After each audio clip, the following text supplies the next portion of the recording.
प्रेम से बोलिए शंकर भगवान की जय, जितवाहन बाबा की जय, जितिया माई की जय, माता गौरा पार्वती गणपति ललनमा की जय। गुरु भाई बहना, मैं एक जीवितवाहन की कथा सुनाने जा रही हूँ। जीवितवाहन, जीवित पुत्री का व्रत की कथा। इस कथा को पूरा सुनिए और रहस्य जानिए। जो भी माताएं जीवित पुत्री का व्रत करते हैं वो पूरी 9 दिन लगातार ये कथा को सुनते हैं। ऐसे तो पूरा पितरपक्ष में भी कथा सुनी जाती है जितवाहन की, इसलिए कथा को पूरा सुनिए और रहस्य जानिए। जय जितवाहन बाबा, जय जितिया माई, हर हर महादेव, घर घर महादेव। गुरु भाई बहना, एक राजा थे और एक रानी। राजा साहब जो थे अपने राज में बड़े प्रेम पूर्वक जीवन व्यतीत कर रहे थे और उनके जो प्रजा थे राजा से बड़े प्रसन्न थे। राजा अपने प्रजा को बड़े अच्छे से देखभाल कर रहे थे। प्रजा जो थे, प्रजा को कोई तरह का राजा से कोई शिकवा शिकायत नहीं। राजा जो थे, राजा प्रतिदिन जंगल में शिकार करने जाते थे। बिना शिकार किए एक दिन भी नहीं रहते थे। राजा प्रतिदिन जंगल में शिकार करने जाते थे और कुछ भी पक्षी को, कोई भी जंगली जानवर को मारकर लाते थे। राजा के घर में भोजन बनता था। राजा की जो पत्नी थी रानी, बिना भोजन में मांसाहारी के भोजन नहीं करती थी। राजा का ब्याह का कई वर्ष हो गया था, लेकिन राजा निसंतान थे। उनकी रानी जो थी कोई भी पर्व त्योहार को भी नहीं मानती थी, कोई पूजा पाठ भी नहीं करती थी, कोई दीन धर्म से उसे कोई मतलब नहीं था। जैसे लोग कहते हैं कि आज का दिन मंगलवार है तो मांसाहारी भोजन नहीं करेंगे, लाल वस्त्र पहनेंगे। आज का दिन गुरुवार है तो मांसाहारी भोजन नहीं करेंगे और पीला वस्त्र पहनेंगे। लेकिन उनका ऐसा कोई बात नहीं, कोई भी दिन हो भोजन में मांसाहारी होना चाहिए। राजा उसी के कारण शिकार करके लाते थे और रानी को दिया करते थे।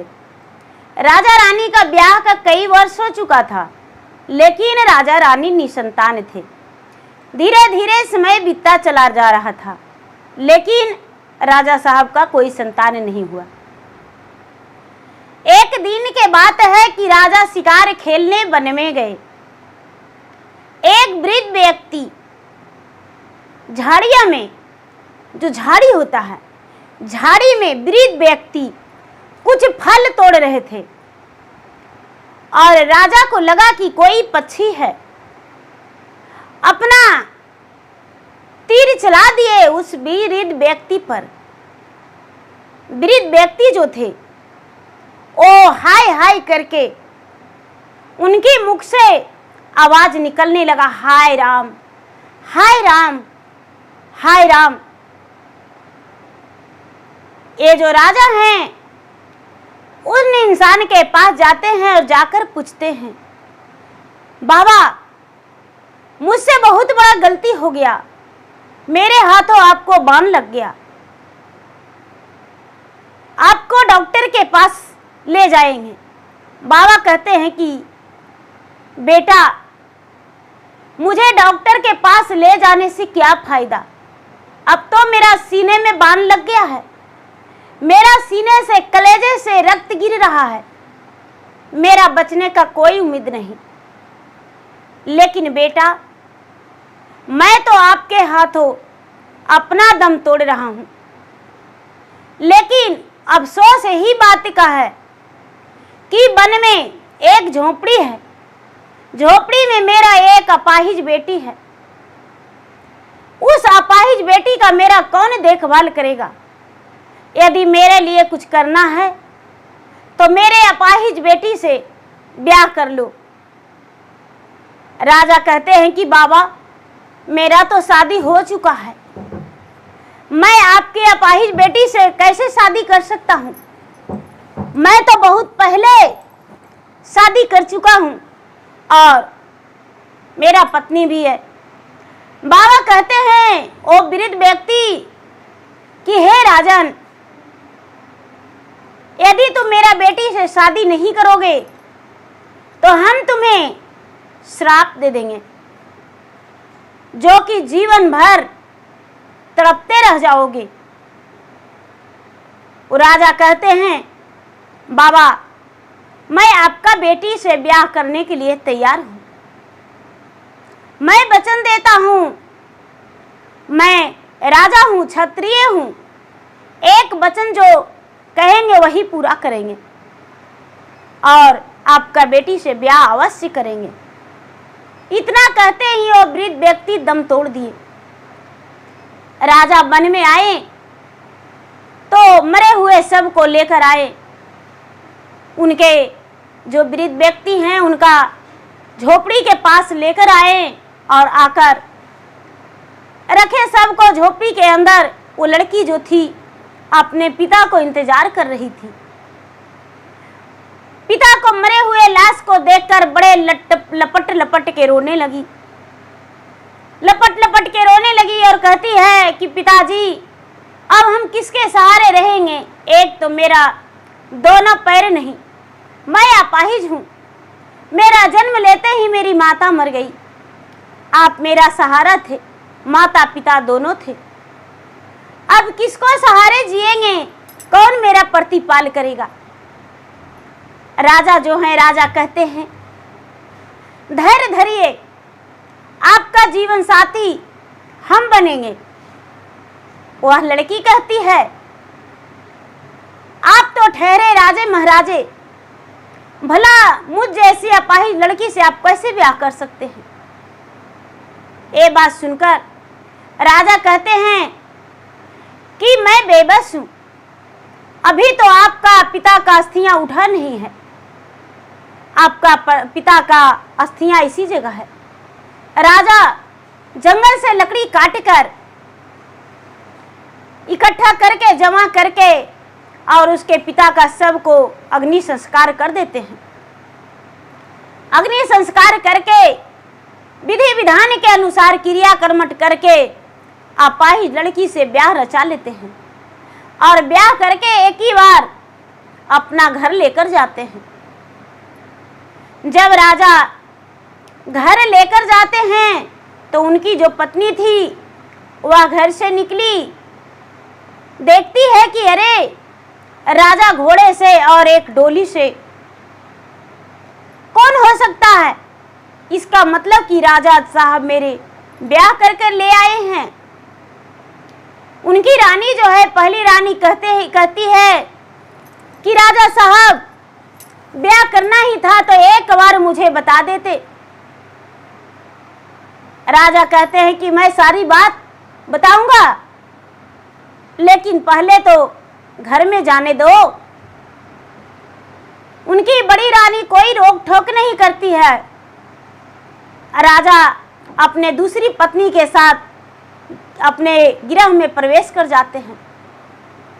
जब बड़ी रानी देखती है कि दोनों पांव से ये अपाहिज है, ये तो लंगड़ी है, घुसक घुसक के चलती है, तो ये क्या कर पाएगी? मेरे हिस्से का बंटवारा मुझे कितना दुख देगी, कुछ नहीं ये कर पाएगी। बड़ी रानी कहती है कि राजा साहब इतना जल्दी आप ऐसे कैसे ब्याह कर लिए? राजा सारी बात बताएं। रानी कुछ नहीं बोली। अब धीरे धीरे धीरे धीरे दोनों रहने लगी। दोनों रहने लगी। 4-6 महीना साल भर जब बीता तो जो राजा की दूसरी रानी है वो गर्भवती रह गई। जब गर्भवती रह गई तो राजा कहते हैं अपनी बड़ी रानी से कि रानी साहब, मेरी छोटी रानी गर्भवती हैं, यानी आपका सवत वो गर्भ से हैं, आप माँ बनने वाले हैं, जरा उनका ख्याल करिएगा, उनका देखभाल करिएगा, क्योंकि वो अपाहिज हैं, इसीलिए रानी कहती है कि राजा साहब चिंता मत करिए, मैं तो अपना शब्द का अच्छे से खातिरदारी करूंगी। उनका देखभाल तो इतनी अच्छा से मैं करूंगी कि जो दुनिया वाले देखेंगे। राजा समझ नहीं पाए खेल का। धीरे धीरे समय बीतता चला गया। रानी बहुत कोशिश की कि इसका पेट में ही बच्चा खत्म हो जाए, लेकिन कहते हैं लोग कि दूध गर्म रहता है तो एक बार पीने से ओठ जलता है, तो शायद उन लोग ने कभी मट्ठा भी और दही भी छूकर पहले देखते हैं और उसे कोशिश करते हैं कि मेरा मुख नहीं जले। उसी तरह जो अपाहिज स्त्री थी, राजा की दूसरी पत्नी, बड़े ऐसा कोशिश से बड़ी सफलता के साथ चलती थी। अपनी हर चीज कोशिश करती थी कि मैं ऐसा रहूं, ऐसे चलूं कि मेरा बच्चा का नुकसान नहीं पहुंचे। धीरे धीरे समय बीतते बीतते 9वां महीना हो गया। 9वां महीना हो गया। जो राजा थे, राजा वन में चले गए थे शिकार करने को लिए, और रानी का, दूसरी रानी का प्रसव पीड़ा शुरू हो गया। जब प्रसव पीड़ा शुरू हो गया तो बड़ी रानी क्या करती है कि दाई को बुलवा लेती है, नौकरों के द्वारे दाई आती है। छोटी रानी को बच्चा जन्म लेता है, 3 बच्चा, 3 पुत्र एक ही बार। जो छोटी रानी है, छोटी रानी को बड़ी रानी आंख पे पट्टी लगा देती है, कहती है कि देखो तुम्हें तो संतान कभी हुआ नहीं है, आंख पे पट्टी लगा लोगी तब तुम्हारा दर्द कम हो जाएगा। और उसको आंखों में पट्टी लगा देती है। उसके बाद वो बेचारी दाई जो आई, डगरीन आती है, वो डगरीन आई, डगरी उसका प्रसव करवाई और प्रसव करवा के 3 बच्चे का जन्म हुआ। राजा साहब की पत्नी कहती है कि ये लंगड़ी बिना पैर की 3 बच्चे की मां बन गई, और मेरा तो 2 पांव था, फिर भी मां नहीं बन पाए। क्या करूं? कुछ ना कुछ तो मुझे करना पड़ेगा, और नहीं तो ये मेरे दिल पे राज करेगी, मेरे पूरे घर में राज करेगी, हुकूमत जगाएगी। इसका बच्चा आएगा, पिताजी बोलेगा मेरे पति को, सारा प्यार इसको बच्चे पे मेरे पति लुटा देंगे, इतना बड़ा राज संपत्ति सब इसका बच्चे का नाम हो जाएगा। मैं क्या करूं? बड़ी रानी तनिक भी देर नहीं करती है। उसका मायका से एक मुंह बोली दासी आई थी। क्या करती है? उस दासी को कहती है कि तुम मेरे हो या राजा के? दासी कहती है कि रानी साहब, मैं तो आपका मायका के हूं, आपका बहन भी हूं, आपका सखी भी हूं, आपके घर के दासी भी हूं। क्या कहना चाहते हैं? बड़ी रानी बोलती है कि जाओ, इस बच्चे को कहीं मिट्टी में दबा देना और बच्चा को दबा के चल आना।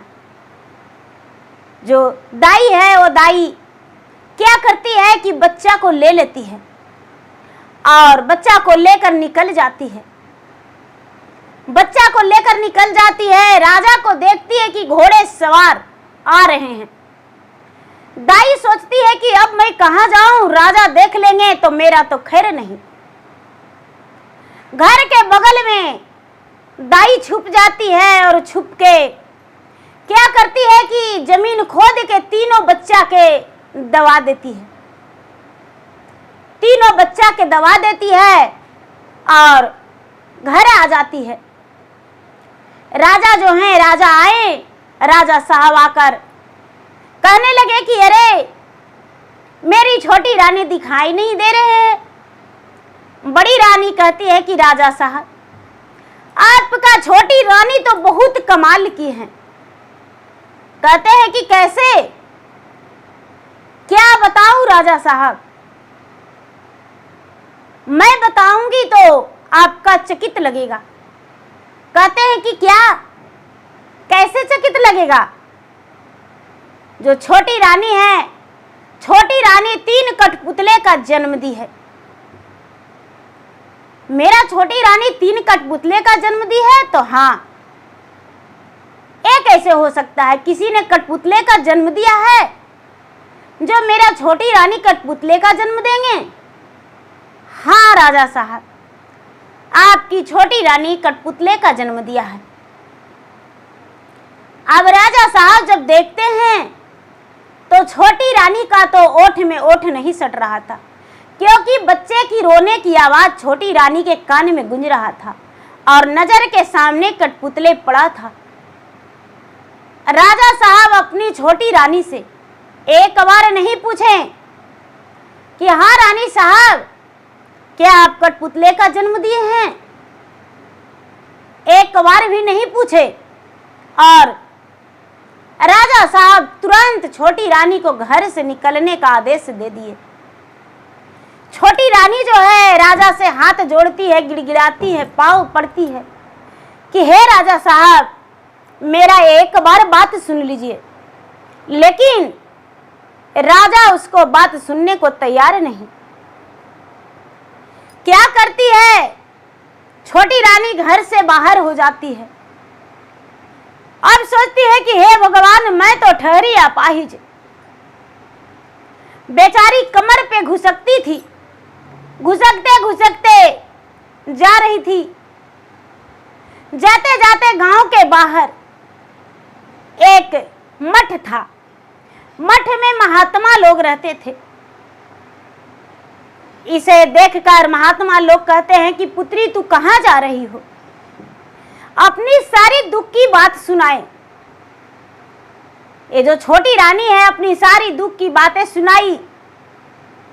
वो जो मठ में महात्मा रहते थे उसे दया लग गया, उन्हें आंखों में आंसू आ गया इनकी बात सुनकर कि हाँ, बिना माता पिता की ये है, इसका पति भी घर से निकाल दिए हैं, इसका संतान 3 जन्म लिया और तीनों कठपुतला। बेचारी अपना कठपुतले को दबाए हुए थी कि भाई मैं इसी को जन्म दिया हूं तो इसे कैसे छोड़ दूं। वो जो महात्मा है, महात्मा इसे जगह दे देते हैं ठहरने का। कहते हैं कि देखो पुत्री, ऐसा करो कि जब तुम अपने शरीर के अच्छे अवस्था में हो जाओगी तब मेरा भोजन बना देना, लेकिन अभी तुम्हें ठहरने का यही जगह दे देते हैं। प्रतिदिन महात्मा जो है उन्हें भोजन बनाकर देने लगे उस लड़की को, उस अपाहिज स्त्री को। बेचारी क्या करती है कि वही रहने लगी, प्रतिदिन पूजा पाठ करने लगी। महात्मा के कुटिया में वो भी रहती थी। महात्मा बाहर सोते थे और वो अपाहिज स्त्री अंदर सोती थी। रोज उसी कठपुतला को तेल लगाती थी, रोज उसी कठपुतला के साथ खेलती थी। धीरे धीरे समय बीता। जीत पुत्रिका का दिन आया, जीवतिया का नहाए खाए का दिन आया। बहुत सारे लोग नदी में जा रहे थे स्नान करने, नहाए खाए के दिन। पूरा गीत मंगल जात रहे थे गाते और हाथ में लोटा दतवन लिए हुए थे, वस्त्र भी लिए हुए थे। वह अपाहिज स्त्री कहती है कि बहन जी आप कहाँ जा रहे हैं? कहाँ जा रहे हैं? कुछ लोग बोले कि अरे इस साधु के कुटिया में ये लंगड़ी स्त्री है, वो पूछती है कि कहाँ जा रहे हैं। कुछ बूढ़ी बुजुर्ग जो थी वो बोली कि बेटी नदी स्नान करने में जा रही हूँ। माँ जी नदी में स्नान करने आज क्या है? तो अरे आज जीवतिया का नहाई खाई है। जीवतिया का इससे क्या होता है? तो अपने पुत्र की लंबे आयु के लिए ज्योतिया व्रत की जाती है, पुत्र की लंबे आयु के लिए। और जिसका पुत्र नहीं हो वो तो बेटी, जिसका पुत्र नहीं हो उसका क्या कहना, जिसका संतानें नहीं उसका तो कहना ही नहीं है। कहती है कि हम भी चलेंगे, क्या मुझे साथ लेकर चलेंगे? हाँ चलो। बेचारी घुसक घुसक के चलती थी। जो छोटी रानी थी अपाहिज स्त्री, वो नदी में चल गई घुसकते घुसकते। लोग उसका कपड़ा ले लिए हाथ में, क्योंकि भाई अपाहिज है, इसको मदद कर देते हैं। जाके गंगा में स्नान करके और लोटे में जल लेके कहती है कि हे सूर्य भगवान, यदि सच्चे मैंने बच्चे का जन्म दिया होगा तो मेरा जल को स्वीकार कर लीजिएगा, और जहां भी हो मेरा संतान वो जीवित रहे और खुश रहे।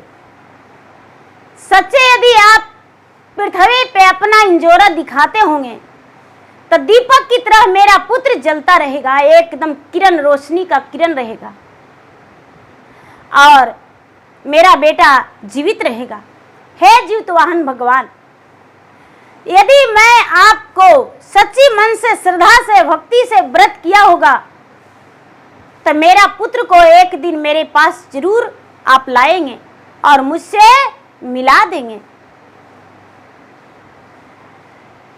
वो व्रत करके और नहाई खाई करके घरे आ गई।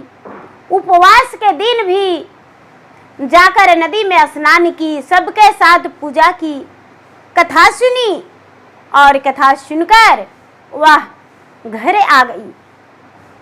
महात्मा लोग से सारी बातें बताई।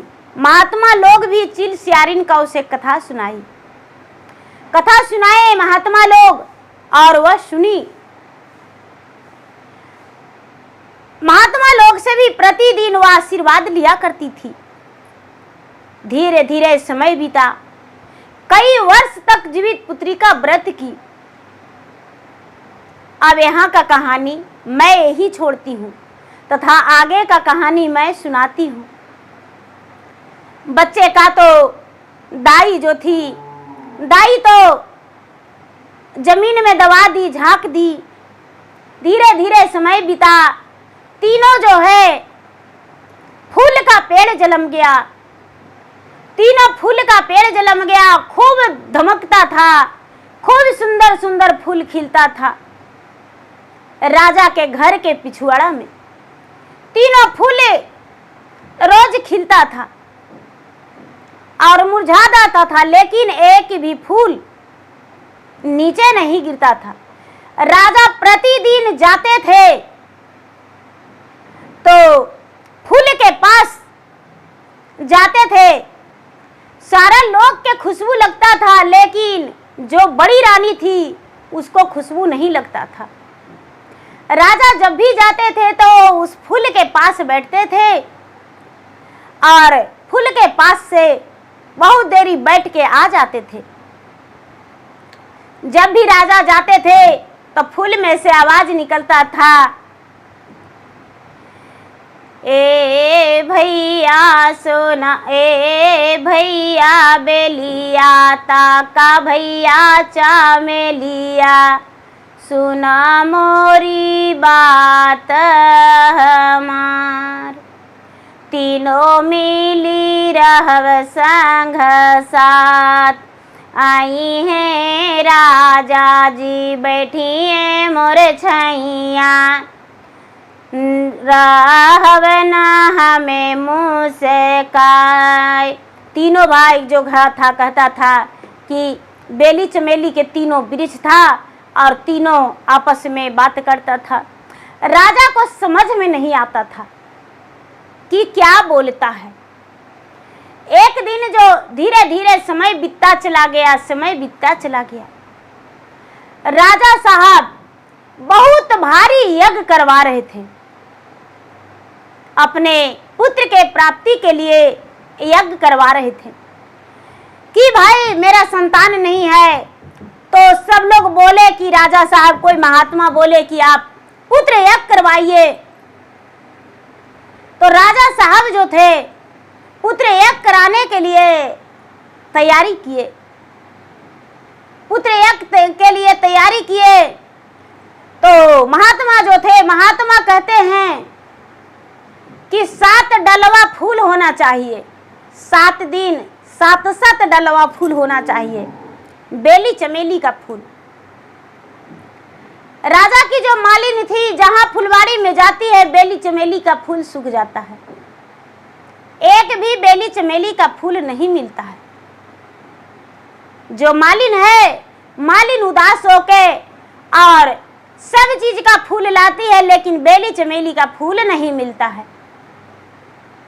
मालिन आके कहती है कि राजा साहब, मैं अपना फुलवाड़ी में पूरा फूल ले आया हूं, लेकिन बेली चमेली का फूल नहीं मिला। राजा साहब के जो रानी है वो कहती है कि स्वामीनाथ, मेरा तो घर में बगले में बेली चमेली का फूल है, तोड़वा लीजिए। कहते हैं कि वो फूल कौन तोड़ेगा, वो फूल नहीं टूटेगा। जो बड़ी रानी है वो कहती है कि नहीं राजा साहब, नहीं, कैसे टूटेगा। कुछ लोग तोड़ने गए तो जितना लोग नीचे से कोशिश करते हैं कि चढ़ के तोड़ेंगे, उतना ही फूल आकाश जा रहा है, उतना ही फूल आकाश जा रहा है। हाथ थक के लोग उतर आए। महात्मा से कहते हैं कि महात्मा जी, फूल अब जो है बेली चमेली का नहीं आएगा, यज्ञ शुरू किया जाए। राजा साहब यज्ञ को तैयारी किए और यज्ञ शुरू करने को लिए बोले। जब यज्ञ शुरू करने को लिए बोले तो सारी विधि हो रहा है, लेकिन हवन जलने का नाम ही नहीं ले रहा है। पुत्र यज्ञ में हवन जलिए नहीं रहा है। जो ब्राह्मण हैं, महात्मा हैं, वो कहते हैं कि हे राजन, कुछ चीज का तो कमी है, जो कि हवन नहीं जल रहा है, नहीं तो दीपक जल रहा है, नहीं हवन जल रहा है। तो बिना दीपक जले और बिना हवन का कैसे पूजा समाप्ति होगा, पूजा संपन्न होगा। हवन तो जलने का नाम ही नहीं ले रहा है, दीपक भी नहीं जल रहा है। सारे लोग जो है बड़ी कोशिश किए, लेकिन एक भी दिया नहीं जला, दिया नहीं जला। तो कुछ लोग कहते हैं ना, क्या दीवा जलेगा कोची। राजा साहब 2 गो बियाह किए हैं और एगो अपना पत्नी के निकाल दिए हैं। बेचारी देखिए तो उधर रहती है, एकदम टड़िया पर मठवा में रहती है सधुअन के साथ। बेचारी क्या करे, उसका पेट का तो पालना है, परवरिश करना है। तो बेचारी अपना परवरिश कर रही है, क्या करेगी। गुरु भाई बहना, इस बात राजा को कान में धीरे धीरे भनक चल गया। एक दूसरे की आवाज सुन गई राजा। राजा सोचते हैं, राजा बताए कि महाराज 1 दिन बीता, 2 दिन बीता, बहुत लोग महात्मा लोग दीपक जलाने का कोशिश किए, लेकिन दीपक नहीं जल रहा है। महात्मा कहते हैं कि देखिए राजन, यदि दीपक नहीं जलेगा तो आपका यज्ञ संपन्न नहीं होगा और शुरू भी नहीं होगा। बिना दीपक जलले शुरू होवे नहीं करेगा। आस लगाए राजा रानी कोशिश कर रहे हैं, दीपक नहीं जला, बेली चमेली का फूल भी नहीं आया। धीरे धीरे महात्मा को भी पता चल गया कि राजा को दूसरी रानी है। अरे महात्मा तो कोई और नहीं है, तो स्वयं भगवान थे। राजा से तो रचना रचवा रहे थे कि राजा क्या करते हैं, राजा क्या करते हैं, ऐसा रचना रचवा रहे थे। राजा साहब को महात्मा कहते हैं कि आपका परिवार जो है, जो कोई आपके नजर से दूर है या सबको यहाँ पर उपस्थित है, पुत्र यज्ञ के कारण जितने घर का परिवार होते हैं वो सभी लोग उपस्थित रहते हैं। राजा कहते हैं कि नहीं, मेरे घर का सारी परिवार यहाँ पर है। महात्मा जो है, महात्मा कहते हैं कि आपके घर का परिवार जो है पूरे नहीं है यहाँ।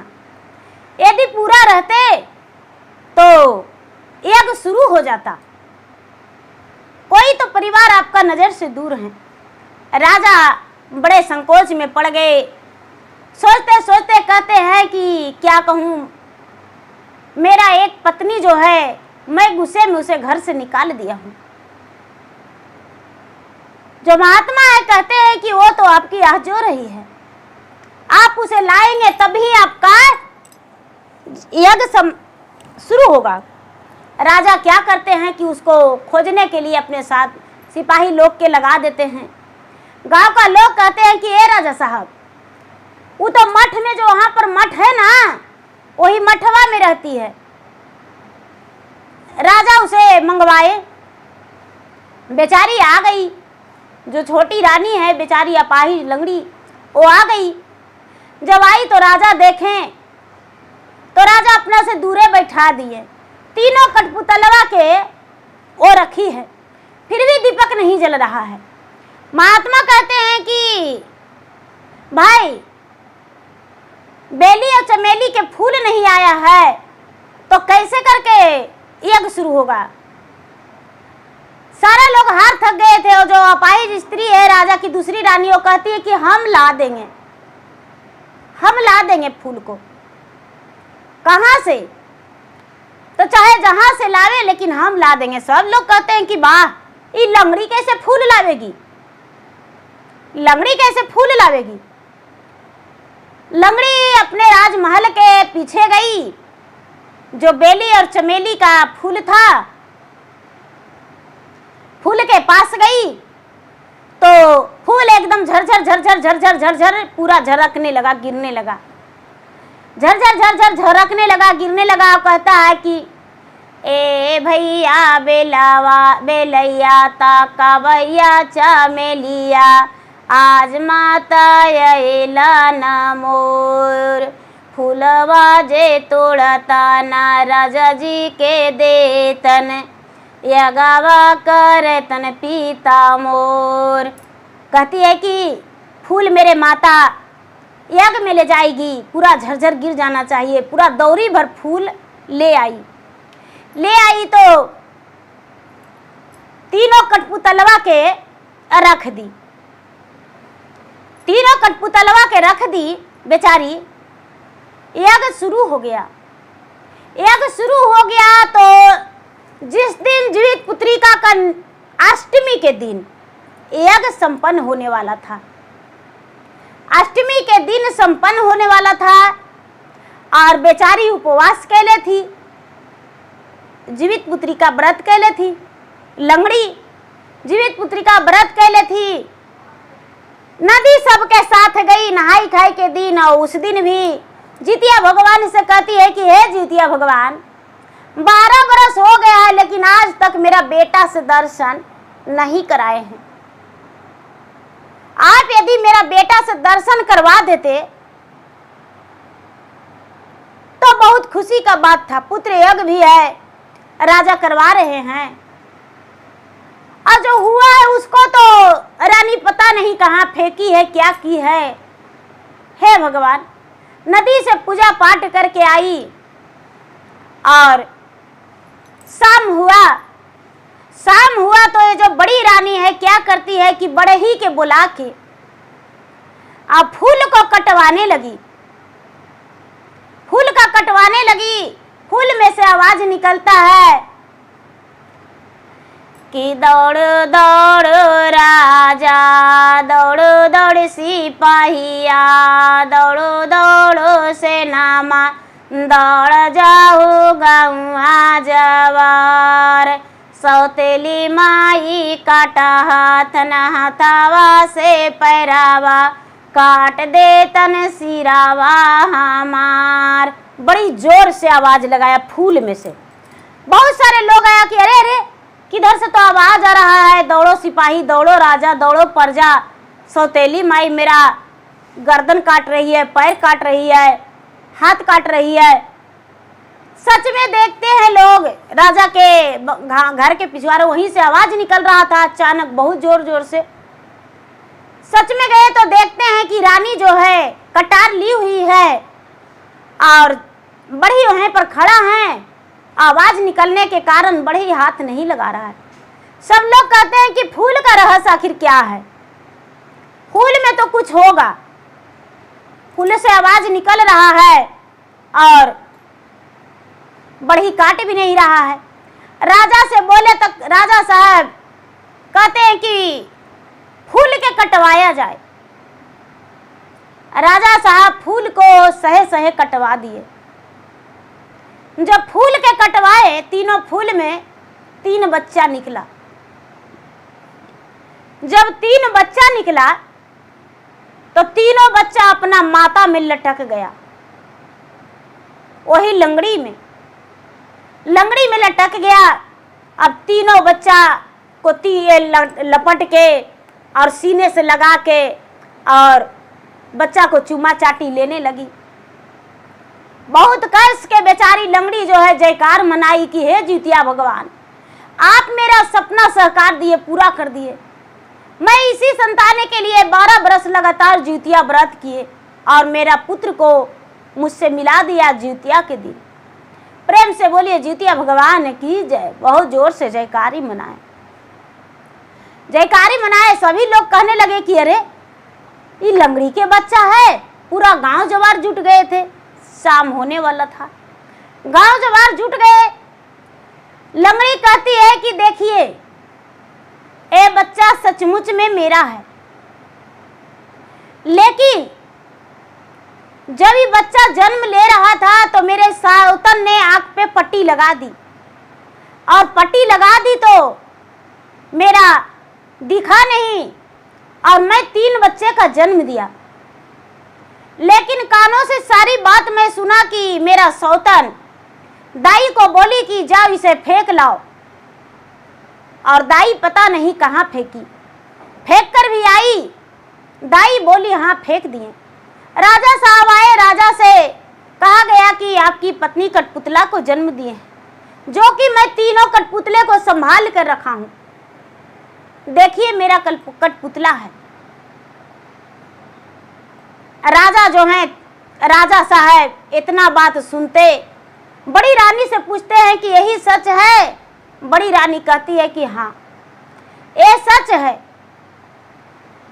राजा साहब पुत्र एक का 9वें दिन संपन्न की, 8वें दिन संपन्न करके 9वें दिन उसे पूरा हवन उवन करवा के ज्योनार उनार करवा के और उसके बाद बड़ी रानी के कहते हैं कि रानी साहब आप तो सब कुछ किए लेकिन मेरा जड़ें खत्म कर रहे थे, इसलिए आप मेरा नगर से निकल जाइए, घर से निकल जाइए। छोटी रानी कहती है कि देखिए राजा साहब ऐसे भी मैं तो अपाहिज हूँ, लंगड़ी हूँ और मेरा 3 गो बेटा है, तो बेटा इन्हीं को है। भले हम जन्म दिए हैं लेकिन माता यही बनेंगे। ये फेंक दिए तो इनका दिल में पता नहीं क्या लगा, ये फेंक दिए। इनको घर से मत निकालिए। ये जो हैं हर चीज से वंचित रहेंगे लेकिन इसी राजमहल में रहेंगे। राजा साहब क्या किए कि बड़ी रानी को हर चीज से वंचित कर दिए और उसी राजमहल में रख लिए और लंगड़ी को राजरानी घोषित कर दिए। लंगड़ी जो थी, लंगड़ी भगवान जितवाहन के कृपा से, सूर्य भगवान की कृपा से उसका दोनों पैर हो गया और वो पैर पर खड़े हो गई और बुलने चलने लगी। तीनों पुत्र जो था, तीनों पुत्र जवान हो गया। तीनों पुत्र को राजा साहब ब्याह कर दिए, 3 बहू आ गई। धीरे धीरे समय बीतने पर पोता पोती से घर भर गया। राजा साहब रानी साहब सुखी जीवन बिताने लगे, लेकिन बड़ी रानी एक नौकरानी बन के रहने लगी। दासी को राजा देश निकाला, आदेश दे दिए और राजा रानी अपना सुखी जीवन बिताने लगे। तो गुरु भाई बहना मेरा वीडियो अच्छा लगे तो मेरा वीडियो का लाइक करें, शेयर करें। चैनल पर यदि नए हैं तो चैनल का सब्सक्राइब करें, बेल आइकन घंटी को दबाएं, जो कि मेरा वीडियो का नोटिफिकेशन सबसे पहले आपके पास जाए, आप मेरा वीडियो सुन सके। कमेंट बॉक्स में जय जितवाहन बाबा जरूर लिखें। धन्यवाद। हर हर महादेव, घर घर महादेव।